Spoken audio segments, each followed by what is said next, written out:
Eccoci qua amici TP Italia, oggi è una giornata molto importante, un momento di condivisione, parliamo di comunità, parliamo di aziende, parliamo di enti del terzo settore e parliamo di inclusione. Ho qui la dottoressa Anna Maria D'Urso, presidente di ARCA APS ETS. Buongiorno, benvenuta. Buongiorno.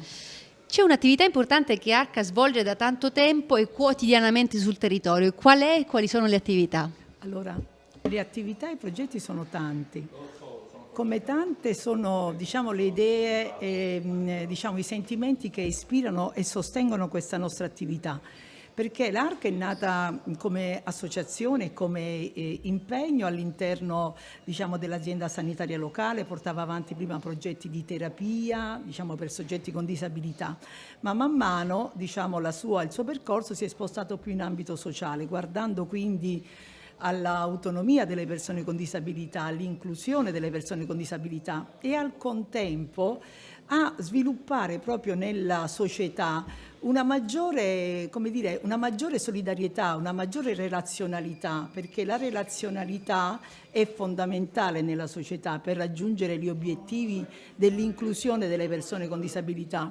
Ma io aggiungo anche che quando noi ci occupiamo di inclusione delle persone con disabilità, in qualche maniera noi ci occupiamo anche del nostro benessere, sia individuale, personale, quando siamo a contatto con queste persone, ma anche di tutta la comunità.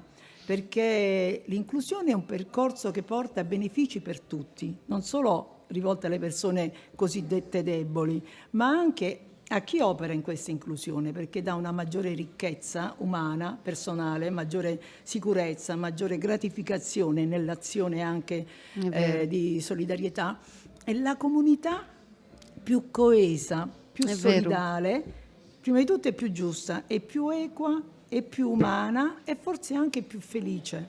Assolutamente, sono d'accordissimo. Quali sono le attività?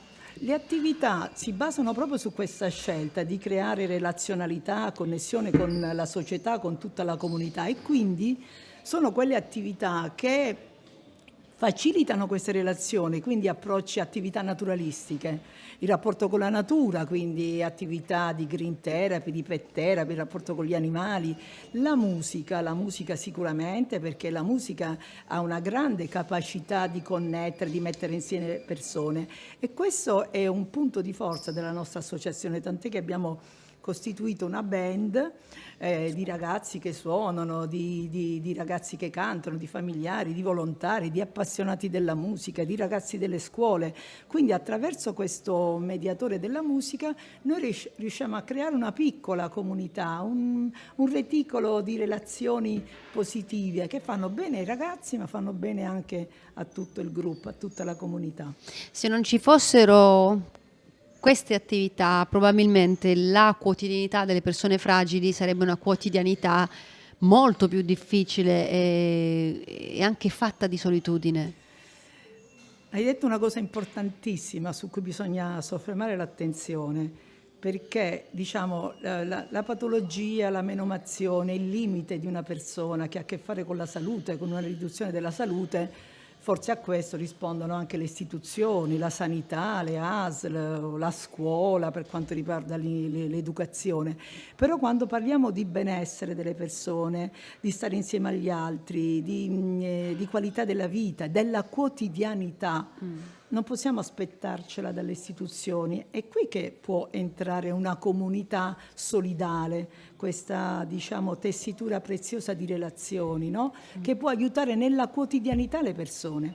E quindi in questa direzione, per esempio, viene molto a favore questo interessamento che TP ha avuto nei confronti della nostra realtà associativa, dei ragazzi, perché volendo sostenere questo progetto della musica senza barriere, li ha da subito impegnati, li ha da subito entusiasmati. I ragazzi venivano alle prove, come tu sai, sì, con interesse, con partecipazione, con motivazione, e ha sicuramente riempito le loro giornate e dato stimolo a delle loro iniziative, insomma, migliorando la loro condizione di vita ogni giorno. è vero, assolutamente. Grazie alla dottoressa Anna Maria D'Urso, ARCA, e a presto, buon lavoro. Anche a voi, buon lavoro, arrivederci.